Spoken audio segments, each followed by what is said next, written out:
حضرت مبارک رحمۃ اللہ علیہ کا اپنا نام سیف الرحمن ہے رحمۃ اللہ تعالی علیہ، لیکن آپ کو جو آپ کے محبین ہیں، معتقدین ہیں، وہ مبارک صاحب کے نام سے یاد کرتے ہیں، یا جو آپ کا علاقہ تھا اسی نسبت سے، چونکہ اس علاقے کا پورا نام ایک وقت میں خراسان تھا، لوگ آپ کو امام خراسانی پیر ارچی کے نام سے یاد کرتے ہیں۔ تو حضرت اخندزادہ سیف الرحمن مبارک رحمۃ اللہ علیہ آپ ایک اللہ کے ولی تھے، ایک عظیم انسان تھے، اور آپ کی جو بچپن تھی، آپ کی پیدائش جو ہمارے اس وقت منقسم بارڈر ہے نا، اس وقت یہ ایک علاقہ تھا، محمد کے قبائل ہوتے تھے، اور آپ کی ولادت وہ تحصیل تھی جس کا نام کوٹ کے نام سے ہے، اور ڈسٹرکٹ جلال آباد، پروونس ننگرہار ہے، صوبہ ننگرہار ہے۔ وہاں آپ کی پیدائش ہوئی، تقریباً 1930 کے بعد ہے جو آپ کی پیدائش ہوئی۔ اس کے بعد آپ مبارک نے اپنی والد گرامی سے پڑھائی کیا، قرآن پاک پڑھا اور بنیادی کتابیں پڑھی، پھر اپنے علاقے میں، اسی علاقے میں آپ نے دینی تعلیم حاصل کی، جس میں بنیادی کتابیں شامل ہے۔ آپ کے استادوں میں اساتذہ مولانا محمد اسلم صاحب ہے، مولانا محمد اسلام صاحب ہے، مولانا محمد ولید صاحب ہے، ان سے آپ نے بنیادی کتابیں پڑھی۔ پھر اس کے بعد آپ تشریف لے آئے ہماری چارسدہ کے علاقے میں، صوبہ خیبر پختونخوا کی، پشاور کے مختلف علاقوں میں، مردان میں آپ نے دینی تعلیم حاصل کی، اور اس کے بعد پھر آپ مبارک نے تقریباً یہ 1959 کے دہائی میں آپ کو بڑی طلب تھی، کسی اللہ کے نیک بندے کی تلاش تھی آپ کو کہ مجھے اللہ کا قرب ملے، وصل ملے، اسی تڑپ میں تھے، اور آپ کو اللہ نے مولانا شاہ رسول تعلقانی رحمہ اللہ، جو بہت بڑے ہستی تھے، طریقۂ نقشبندی کے بہت بڑے بزرگ تھے، ان کی ملاقات آپ کو میسر ہوئی، اور آپ نے ان کے ساتھ طریقۂ نقشبندی کے اندر نسبت حاصل کیا۔ یہ تقریباً 1960 کی دہائی کی بات ہے۔ تو کچھ عرصے بعد ان کی وفات ہوئی، تو پھر آپ نے جو باقی سلوک ہے، باطن کا علم ہے، آپ نے جناب تعلقانی کے خلیفہ، بڑے خلیفہ مولانا محمد ہاشم سمنگانی رحمہ اللہ، ان سے پھر آگے آپ نے اپنی باطنی تعلیم کو آگے بڑھایا۔ ان کے ساتھ تقریباً 7 سے 8 سال رہے، مرشد کی خدمت کی، بڑی قربانیاں دی، بڑی تکالیف کاٹی، بہت مالی خدمت کیا، جانی خدمت کیا، ان کی دعائیں حاصل کی، اور انہیں خاص فیوزات سے نوازا۔ بڑے اللہ کے پہنچ ہوئے ولی اللہ تھے، ان کی دعائیں آپ کو لگی، اور ان کی حیات ہی میں انہوں نے آپ کو اپنا نائب مناب اور جانشین مقرر کر دیا، اور فرمایا جو کمال میرے پاس ہے یہ اخندزادہ سیف الرحمن میں ردیف کمالات ہے، اللہ نے سارے کمالات ان کو عطا کر دی ہے۔ تو وہی ہوا، پھر اس کے بعد ان کا وصال مبارک ہوا، تقریباً 1968 کے بعد ہے۔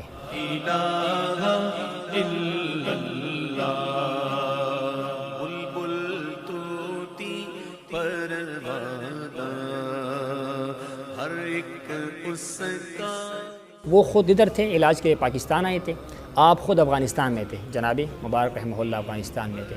تو 1968 میں پھر یہ ہوا کہ مرشد کی وفات ہوئی، پھر آپ نے اس مشیخت کی ذمہ داری کو آگے بڑھائی، سلوک کی خدمت کو آگے بڑھائی۔ جب حالات بہت خراب ہوئے اس علاقے میں، تو پھر آپ اس وقت تشریف لائے، 1976 میں نوشہرہ تشریف لے آئے، ضلع نوشہرہ تشریف لے آئے، وہاں تحصیل رسال پور ہے، اور علاقے کا نام پیر سباق ہے، وہاں تشریف لے آئی،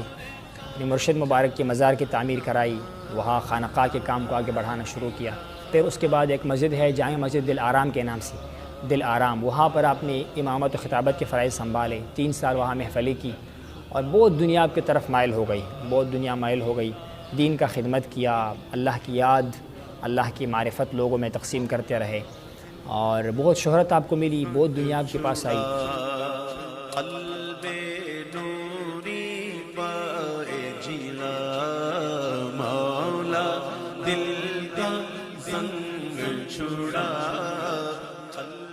تو بات یہ ہے کہ تمام سلاسل کا مقصد اللہ تبارک و تعالیٰ کی معرفت ہے، جتنے بھی راستے ہیں اللہ کی سلوک کی، طریقت کے، یہ اللہ تک پہنچنے کی سلسلے اور وسیلے ہیں، لیکن جو مشہور سلسلے ہے وہ 4 ہے، 4 سلسلے ہیں، جس میں طریقۂ نقشبندیہ ہے، چشتیہ ہے، قادریہ ہے، سہروردیہ ہے۔ تو حضرت اخندزادہ سیف الرحمن مبارک رحمہ اللہ، آپ کی جو نسبت ہے، اس نسبت سے اس سلسلہ نقشبندیہ جو ہمارا مین سلسلہ ہے، جس میں ہم زیادہ محنت کرتے ہیں، جس میں لطائف کی زندگی ہے، جس میں قلب، روح، سر و خفی اخفا کی زندگی ہے، اسی سلسلے کو آگے بڑھایا جاتا ہے۔ لیکن چونکہ آپ کو اللہ نے بہت مرید عطا کیے، بہت آپ کا شہرت ہوا، تو آپ کے نام کی وجہ سے جو سیف الرحمن نام ہے اس کے پہلے پارٹ کی وجہ سے وہ سیفی کے نام سے سلسلہ جو ہے وہ مشہور ہو گیا، ورنہ آپ کے جو مرشد کا دور تھا جس کا نام مولانا محمد ہاشم سمنگانی تھا، اس سلسلے کو ہاشمیہ کہا جاتا تھا، سلسلہ ہاشمیہ نقشبندیہ۔ لیکن جس طرح جناب امام ربانی صاحب مبارک کا نام آپ نے سنا ہوگا، ہندوستان میں گزرے ہیں، وہ بھی طریقۂ نقشبندیہ میں کام کرتے تھے، اسی کے نام سے اس سلسلے کو مجددی نقشبندیہ کہا جانے لگا، سلسلہ مجددیہ نقشبندیہ۔ تو اب بھی وہی سلسلہ ہے، لیکن آپ کی شہرت کی وجہ سے، آپ کی خدمات کی وجہ سے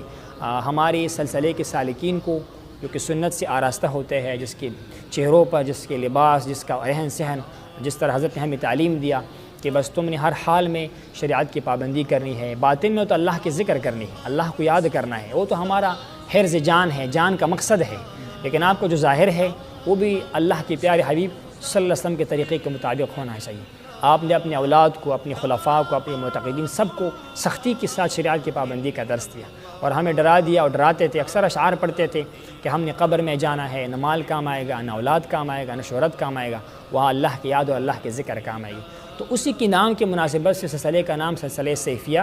نقشبندیہ مجددیہ پڑ گیا۔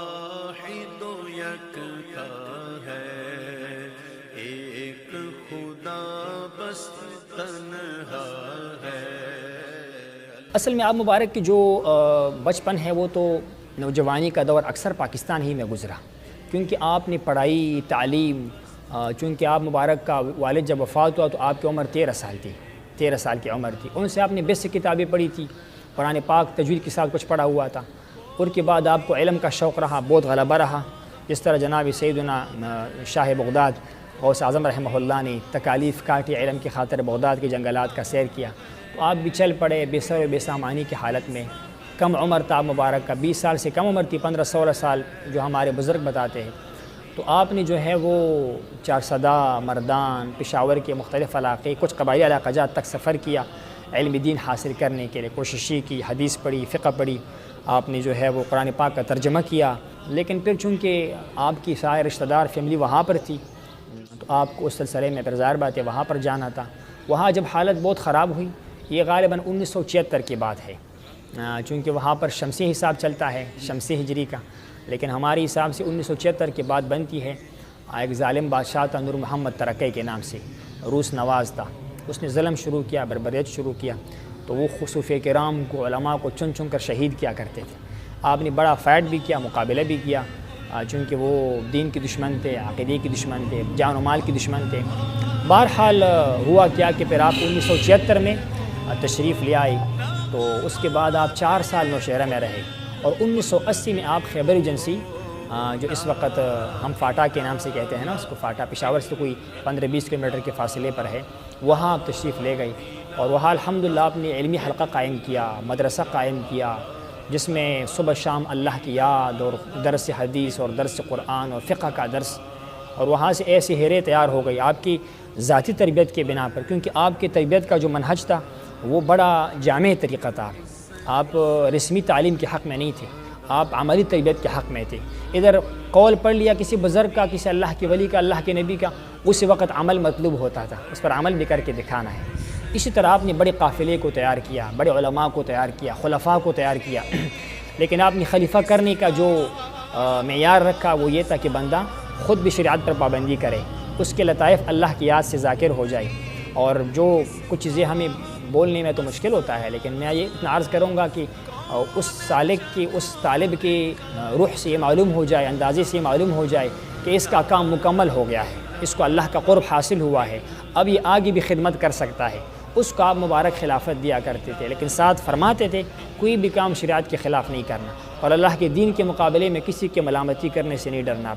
آپ سند پہ باقاعدہ اس کو آپ نے لکھا ہوا ہے کہ آپ نے کیا کرنا ہے، کیا نہیں کرنا ہے۔ تو آپ نے جو ہے اس طریقے کے ساتھ لوگوں کا تربیت کیا، بڑے بڑے لوگ آئے، پشاور کے بہت بڑے شیخ الحدیث سے مولانا حمداللہ جان داغوی صاحب وہ تھے، ہمارے دارو جبہ کے سید نور علی شاہ پاچا سے، بڑے بڑے گدوں کے حضرات اپنے علاقے چھوڑ کر کہتے ہمارے پاس یہ نسبت نہیں ہے، بڑے بڑے گدیا ہے، لیکن جو باطن کے ایک تشنگی ہے وہ ہماری پیاس نہیں بجھ رہی ہے،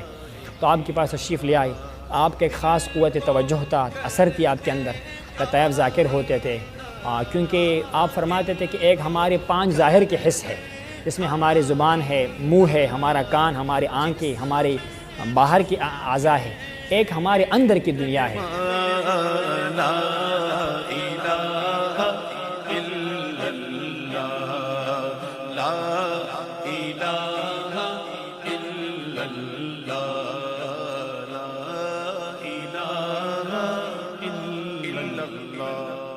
لطائف کا یہ ہے کہ اس میں حضرت صاحب کا جو طریقہ تعلیم تھا وہ یہ تھا کہ آپ فرماتے تھے کہ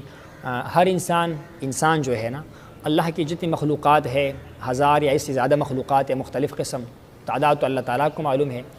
اس میں سب سے جو اشرف المخلوقات ہے وہ انسان ہے،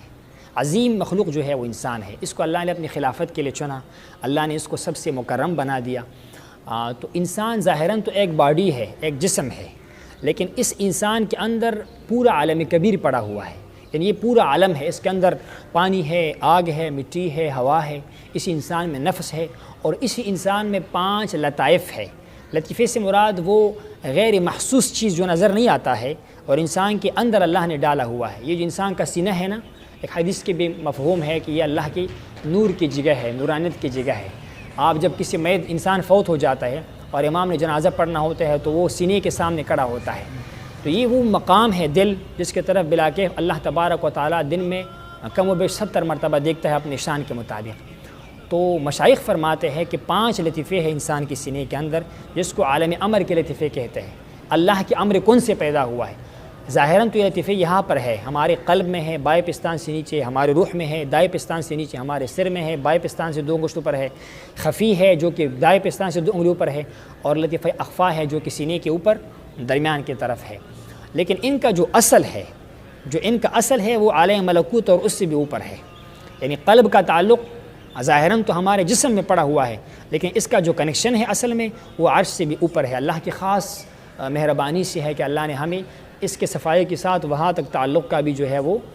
رابطہ استوار کرنے کا یہ مہربانی ہمیں عطا فرمائی ہے۔ جب آپ کا قلب ذاکر ہوتا ہے، آپ کا دل ذاکر ہوتا ہے، اپنے اصل تک جا پہنچتا ہے، اور اس کا اصل جو ہے یہ صرف ہمارے حضرت نے نہیں کہا، یہ مشائخ کا ایک مشاہدہ ہے، ایک تجربہ ہے۔ جناب خواجہ شیخ عبدالخالق غزنوی رحمہ اللہ سے لے کر جناب شیخ امام احمد سرہندی، امام ربانی رحمہ اللہ، ان کے صاحبزادے، ان کے خلفاء، ان سب کا یہ نظریہ تھا، ان کا یہ تحقیق ہے کہ ان کا اصل جو ہے وہ عرش سے اوپر ہے۔ باپ کا دل ذاکر ہو گیا، اس کا تعلق اپنی مافوق سے پیدا ہوتا ہے، روح ذاکر ہوتا ہے، سر ذاکر ہوتا ہے، خفی ذاکر ہوتا ہے، بالآخر کیا ہوتا ہے؟ انسان کے سارے حجابات ہٹ جاتے ہیں اور اپنے خالق کے ساتھ جو ہے وہ مل لیتا ہے۔ لیکن یہ تب حاصل ہوتا ہے جب انسان اس کو خود حاصل کرے۔ عربی میں کہاوت ہے نا کہ من لم یذق لم یدری، جس نے چکھا نہیں اس نے کیا، اس کو تو پتہ نہیں چلتا ہے، لیکن یہ وجود اس کا ہے۔ آپ دیکھتے ہیں ایسے لوگ آتے ہیں جو بڑے 2 نمبر لوگ ہوتے ہیں، غلط لوگ ہوتے ہیں، بری نیت سے آتے ہیں، لیکن جب بیٹھتے ہیں اپنے دل کی طرف متوجہ ہوتے ہیں، وہ کیفیات محسوس کرتے ہیں، اس کا سارا زندگی میں انقلاب آ جاتا ہے، وہ بالکل ٹھیک ہو جاتے ہیں۔ ایسے لوگ آئے، گورے آئے، نان مسلم لوگ آئے، آج کل وہ بیٹھ کے لوگوں کو دین کی طرف بلا رہے ہیں بغیر کسی پڑھائی کی، اسی محفل کی برکت سے اور اسی توجہ کی برکت سے اور اسی لطائف کی زندگی کی برکت سے۔ باقی میں عرض یہ بھی کرتا جاؤں کہ اس سلسلے میں صرف لطائف نہیں ہے، لطائف ہے، پھر اس کے بعد لطیفہ نفس کا تزکیہ ہے، نفس کا، کیونکہ نفس وہ چیز ہے جو ہماری پورے جسم میں پھیلا ہوا ہے اور وہی ہمیں برائی پر اکساتا ہے، وہی ہمیں جو ہے وہ نقصان پہنچا دیتا ہے۔ اس سلسلے کے اندر نفس کا تزکیہ کیا جاتا ہے، نفس کو اللہ کے ذکر سے ذاکر کیا جاتا ہے، اور نفس جو ہے وہ امارہ، برائی پر امر کرنے والے سے نکال کر مطمئنہ تک لے جایا جاتا ہے۔ ایک خاص پروسیس ہوتا ہے، اس میں مرید کو بیٹھنا پڑتا ہے، شیخ کی توجہ لینی پڑتی ہے، اور آپ مبارک کا توجہ بہت تیز تھا، آپ تھوڑے عرصے میں، تھوڑے وقت میں سالک کو ان مراحل سے گزارتے تھے اور اللہ تبارک و تعالیٰ کے قرب کی طرف لے کے جاتے تھے۔ اس کے بعد جو آخری مرحلہ ہے وہ عناصر کا اعتدال ہے۔ میں نے آپ کے سامنے عرض کر دیا کہ ہمارے جسم میں ہوا بھی ہے، آگ بھی ہے، پانی ہے، مٹی بھی ہے، اور اس طریقے کے اندر آخر پہ جو ہے نا لطیفہ قالبی کے نام سے لطیفہ ہے، جس میں کیا جاتا ہے کہ آپ کے پانی کا جو خصوصیت ہے نا اس کو نارمل کیا جائے۔ پانی میں نقصان بھی ہے اور پانی میں فائدہ بھی ہے، اسی طرح ہوا میں نقصان بھی، ہوا میں فائدہ بھی ہے، ان کو اعتدال پر لانا، یہ اس طریقے کے جو ہے آخر میں کیا ہے وہ خصوصیت ہے۔ اور end of the all process, سب سے آخر میں پھر کیا جاتا ہے کہ سالک کو مراقبے کروائے جاتے ہیں، اللہ تعالیٰ کی طرف خاص توجہ، اللہ کی طرف خاص بندہ متوجہ ہو جائے، اور اللہ تعالیٰ کے جو ہر نام ہے نا، ہر اسم، اس میں خاص فیوزات پڑے ہوئے ہیں، ان کا حصول کیا جائے۔ بندہ اکیلے میں بیٹھے، مراقبے میں بیٹھے، آنکھیں بند کرے اپنی مرشد کے توجہ کے ساتھ اور نسبت کے ساتھ، تو پھر یہ ہے کہ سالک کو وہ چیزیں ملنا شروع ہو جاتی ہے جو عام حالات میں کسی انسان کو مل نہیں سکتی ہے. اس کو مراقبہ کہتے ہیں. دل کو کر دے آئینہ، دل کو کر دے آئینہ، جس میں چمکے یہ کلمہ. بسم اللہ الرحمن الرحیم. قال اللہ تبارک و تعالی فی القرآن المجید: الاخلاء یومئذ بعضهم لبعض. وقال علیہ الصلاۃ والسلام: اذکروا محاسن موتاکم. میں صاحبزادہ مفتی بشیر احمد آپ کے سامنے مخاطب ہوں. محتشم سامعین کرام، حضرت مبارک صاحب کی صورت، سیرت، خلق میں یہ نہیں جانتا کہ میں حضرت صاحب کے کس پہلو سے گفتگو شروع کر لوں، لیکن اتنا ہی کہوں گا کہ حضرت مبارک صاحب قرآن اور سنت کی صحیح مصداق تھے. آپ نے اپنا زندگی مبارک قرآن کی آیاتوں کے مصداق کے مطابق گزاری. آپ اس آیہ کریمہ کا صحیح مصداق تھے کہ الذین یذکرون اللہ قیاما وقعودا وعلی جنوبہم. آپ کو جب بھی ہم نے دیکھا،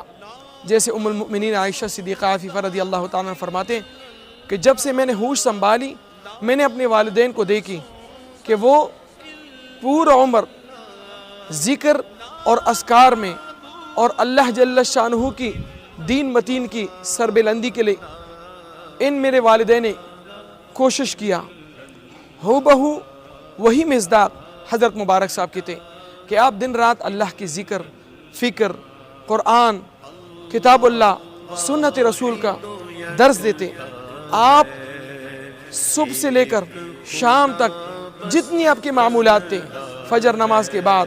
ظہر نماز کے بعد، عصر کے بعد، مغرب کے بعد، عشاء کے بعد، آپ نے احیاء دین کے لیے کام کیا. حضور صلی اللہ علیہ وسلم کی دین متین کی خدمت کے لیے کام کیا. آپ نے پورا عمر حضور صلی اللہ علیہ وآلہ وسلم کی احیاء دین، حضور صلی اللہ علیہ وسلم کی سنتوں کو زندہ کر دیا. اور آپ کا آخری وقت کا یہ پیغام تھا کہ میرا دل کا خواہش یہی ہے کہ میرے جتنی حضور صلی اللہ علیہ وسلم کی امت ہے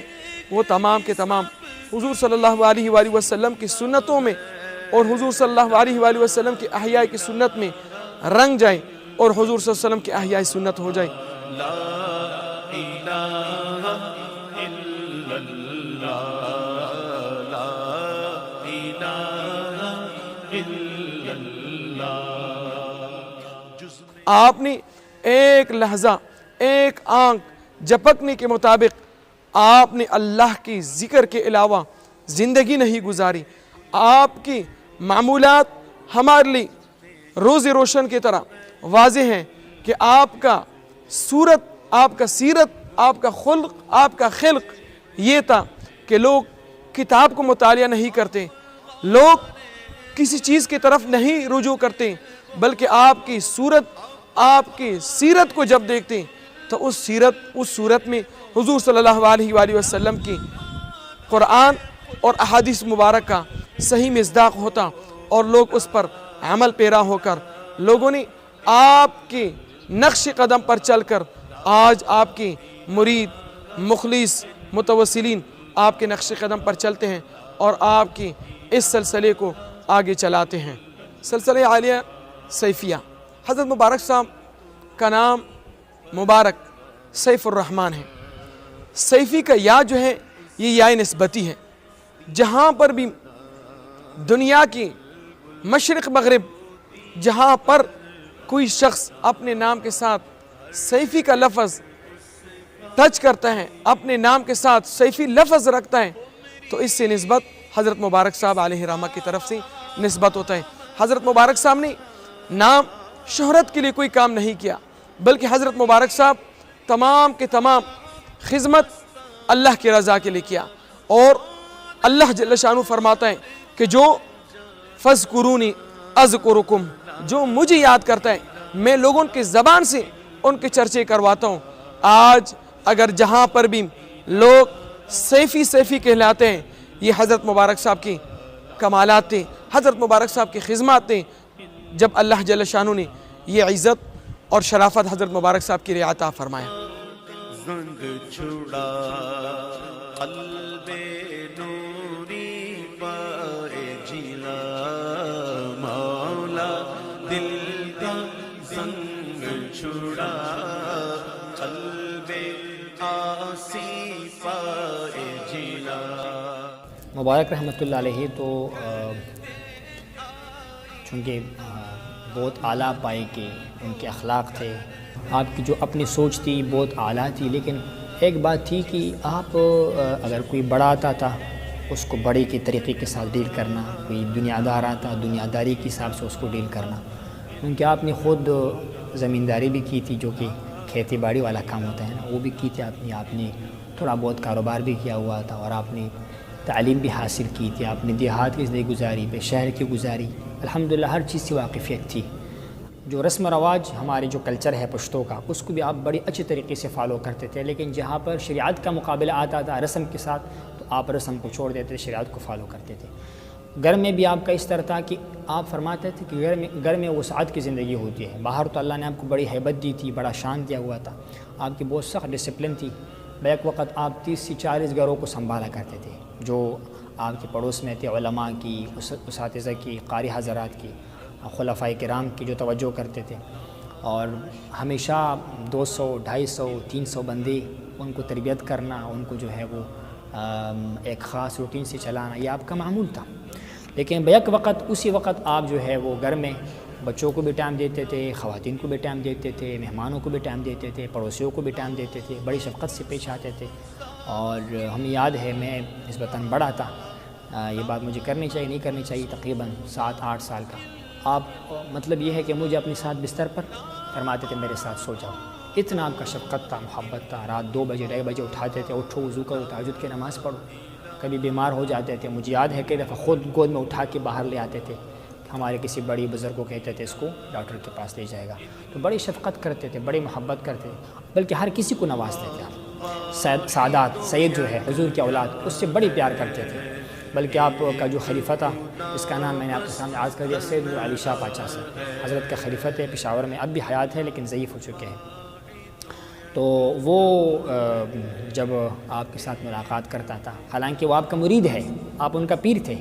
لیکن آپ اس کے ہاتھ کا بوسہ لیا کرتے تھے، اس کے ہاتھ کو چومتے تھے کہ اللہ کے نبی کا اولاد ہے، حضور کا اولاد ہے صلی اللہ علیہ وسلم، اتنی آپ کی محبت تھی، بلکہ مجھے یاد ہے وہ کبھی کوئی نعت خوان اللہ کے حبیب کا مدح کرتا تھا۔ ہمارے سلسلے میں یہ ہے کہ آپ فرماتے تھے کہ موسیقی کا گنجائش نہیں ہے، کچھ لوگ موسیقی سے کام چلاتے ہیں نا، یا سرود کرتے ہیں، وہ جو ہے وہ طریقت کے اندر الاؤ نہیں ہے، بلکہ شریعت کے اندر بھی الاؤ نہیں، جائز نہیں ہے، تو آپ فرماتے تھے اس کی جگہ پر آپ اللہ کا ذکر کرو، حمد پڑھو، حضور کی نعت پڑھو، اور نعت کے ساتھ پھر اللہ کا ذکر کرو، تو یہ ہے کہ موسیقی کو یا معاذ اللہ یہ جو باقی مزامیر وغیرہ ہے اس کو طریقت کے اندر نہیں لے کر آنا چاہیے، تو آپ پھر اس نعت خوان کو ہدیہ دیا کرتے تھے، تحفہ دیا کرتے تھے۔ ایک چھوٹا بچہ تھا تقریباً 7-8 سال کا، وہ جب آتا تھا پیسہ لینے کے لیے تو آپ اس کے ہاتھ کا بوسہ لیا کرتے، فرماتے تھے یہ سید ہے، وہ عبداللہ اس کا نام تھا، بچے کا چھوٹا بچہ تھا، تو اتنا آپ کا سادات سے محبت تھی، فقراء سے بڑی محبت تھی، آپ نے ہمیشہ جو ہے نا فقیروں کو نوازا، پوچھا کرتے تھے کہ اس کی شادی ہوئی ہے کہ نہیں، کسی طالب کا کسی اسٹوڈنٹ کا نہیں ہوئی ہے، آپ کو بڑی فکر ہوتی تھی، جب تک اس کا شادی نہیں کرواتے تھے آپ کو چین نہیں آتا، اس کا گھر نہیں ہے، ان کے گھر کا بندوبست، اس مولوی صاحب کے پاس کتابیں نہیں ہیں، ان کے لیے کتابیں خریدنا، اور میرے خیال میں آپ نے تقریباً جو ہمارے بڑی بھائی ہے قاری حبیب جان صاحب، انہوں نے لسٹ بنائی تھی 40 کے قریب آپ نے اللہ کے گھر مساجد بنائے، 40 کے قریب اپنے خرچے سے، اپنی جو ہے وہ اس سے، بڑی سخاوت بھی تھی آپ کے اندر، بڑی سخاوت تھی۔ پشاور میں ایک دفعہ قحط کا موسم تھا، یعنی وہ گندم کا جو تھا وہ قحط تھا، میاں صاحب کا دور تھا پہلے والا، بہت سخت قحط پڑی تھی، تو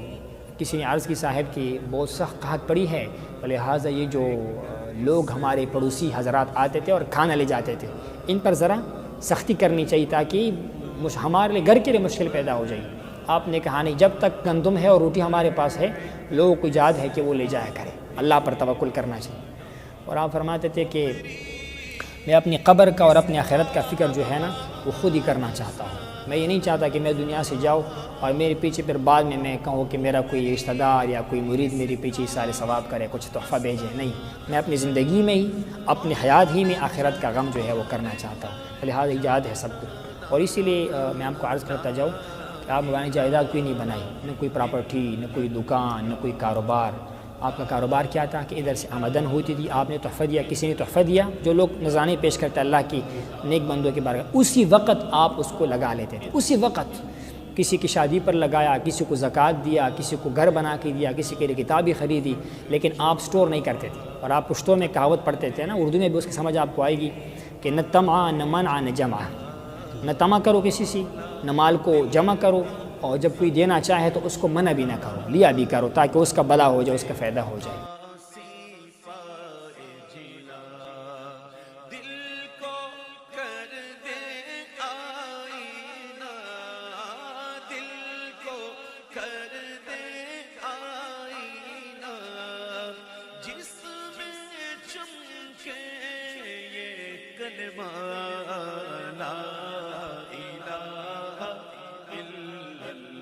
ہمارے جو مبارک مطالعے تھے، اللہ نے آپ کو بڑی شان دی تھی، اور ہم نے تصور بھی نہیں کیا تھا کہ ایک ایسا وقت بھی آئے گا کہ آپ ہم سے جدا ہو جائیں گے، کیونکہ آپ کو ہم نے ہمیشہ اپنی آنکھوں کے سامنے دیکھا۔ ہم صبح 2:30-3 بجے اٹھتے تھے، کبھی اٹھے تو آپ کو مصلی پر دیکھا، آپ کے ہاتھ میں تسبیح دی کہ اللہ کا یاد میں مصروف پایا، اور مسجد میں ہمیشہ آپ کو دیکھا، آپ کو ہمیشہ اپنے پاس پایا، ہماری تربیت کی، ہمارا بلکہ ہر کسی کو آپ نے وقت دیا، بلکہ ہم جتنے بھی بھائی ہیں نا، ایک تو اللہ کو پیارے ہو گئے ہمارے بھائی، سب کا دعویٰ ہے کہ مجھ سے زیادہ پیار کرتے تھے۔ اور اسی طرح آپ کے ہر خلیفہ، ہم تو لوگوں سے ملتے ہیں، آپ کے مور دن 50,000 مرید خلفاء ہے، مرید تو خیر لاکھوں میں ہے، خلفاء کرام جو ہے وہ 50,000 سے زائد ہے، اور تقریباً ہر کوئی آپ کو یہی کہے گا کہ وہ مجھ سے زیادہ پیار کرتے تھے۔ یہی حدیث میں ہے کہ اللہ کے نبی کے پاس جو بندہ آتا تھا نا، پہلے وہ ڈرتا تھا کہ پتہ نہیں کس طرح کا بندہ ہے، جس کے پاس عمر فاروق و خالد بن ولید جیسے لوگ ہیں، وہ کتنا جلالت والا ہوگا، کتنا بادشاہت والا ہوگا، کتنا جلال والا ہوگا، لیکن جب بندہ پاس آتا تھا وہ اس کا عاشق بن جاتا تھا۔ سیم یہ اللہ کے نبی کی دوستوں کا، اور جس کو وارث کہتے ہیں نا، جو اللہ کے نبی کے راستے پر چلے اور یہ اللہ کے نبی کی متابعت کی فالو کرنے کے 7 سٹیپ ہے، جس کو 7 درجے متابعت، اسے بندہ فائز ہو جائے، وہ وارث بن جاتے ہیں۔ وارث مطلب وہ اپنی اس گائیڈر کا، اپنے بڑے کا وہ اثرات لے لیتا ہے اپنے اندر۔ نبوت تو ختم ہو چکا ہے لیکن ولایت تو باقی ہے۔ تو عرض کرنے کا مقصد یہ ہے کہ وہ جب اس کے وفات کا وقت آیا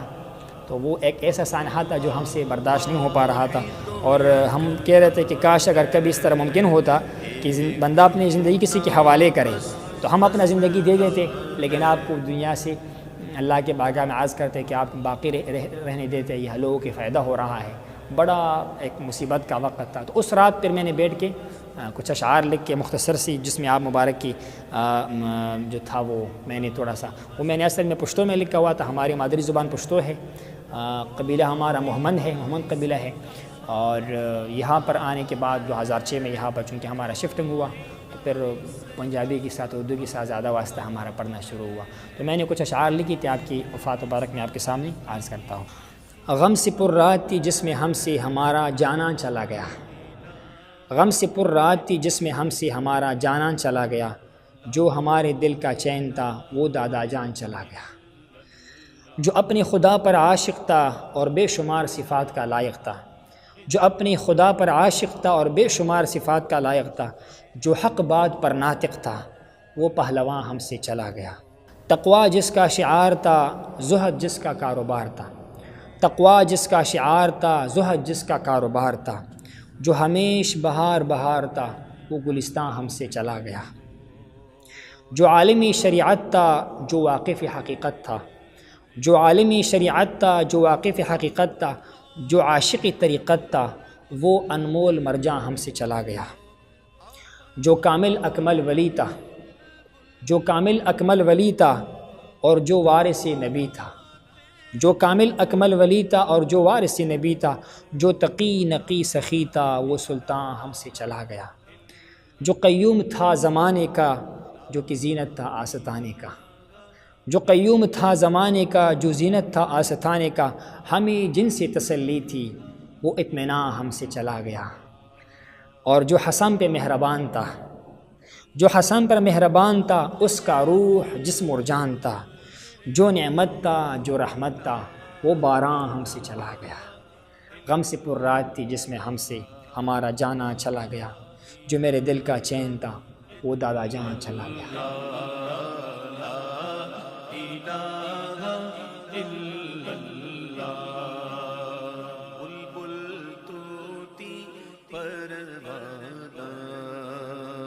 ہر ایک اس کا دیوانہ، بلبل طوطی پروانہ، ہر ایک۔ سلسلہ لیے سیفیہ کی نعتیں، منقبتیں و بیانات و دیگر معلومات سے آگاہ رہنے کے لیے ہمارے YouTube چینل کو سبسکرائب کریں اور اس ویڈیو کو لائک کریں اور کمنٹ ضرور کریں۔